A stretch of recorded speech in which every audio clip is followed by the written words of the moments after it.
ত্রয়োদশ জাতীয় সংসদ নির্বাচনের সংসদীয় আসন শেরপুর ৩-এর শ্রীবর্দী এবং কি ঝিনাইগাতীর এই আসনের নির্বাচনটি স্থগিত হয় একজন বৈধ প্রার্থী মারা যাওয়ার ফলে।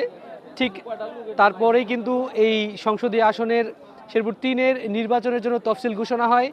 আসছে আগামীকাল ৯ এপ্রিল কিন্তু এই নির্বাচনটি অনুষ্ঠিত হতে যাচ্ছে। আর এই নির্বাচনকে ঘিরে নির্বাচন কমিশন থেকে কিন্তু সকল প্রকার যে পদক্ষেপগুলো নেওয়া দরকার সকল কিছু কিন্তু এখন আমরা সকাল থেকেই দেখছি সেগুলো কিন্তু বাস্তবায়ন করছে নির্বাচন কমিশন। আমরা দেখছি, আমরা যেখানে অবস্থান করছি ঝিনাইগাতী উপজেলা চত্বরে, সেখানে কিন্তু আনসার ভিডিপির যে দায়িত্ব সেই দায়িত্ব বুঝিয়ে দেওয়ার জন্য তাদের যে কেন্দ্রে পড়বে বা কেন্দ্রে তাদের কী কী কার্যক্রম আছে সেগুলো সম্পর্কে কিন্তু আগামীকাল ব্রিফ করেছিল। ঠিক এই সময়টাতে কিন্তু তাদের দায়িত্ব বুঝিয়ে দেওয়ার জন্য এই জায়গাতে এই আনসার ক্যাম্প যে আছে ক্যাম্প থেকে কিন্তু সেটা দেওয়া হচ্ছে।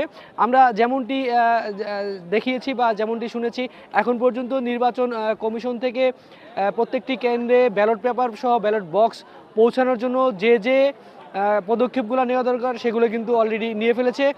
অল্প কিছুক্ষণের মধ্যে কিন্তু এই উপজেলা চত্বর থেকে সেই কেন্দ্রগুলোতে বক্সগুলা পৌঁছে যাবে এমনটি আমরা জানি।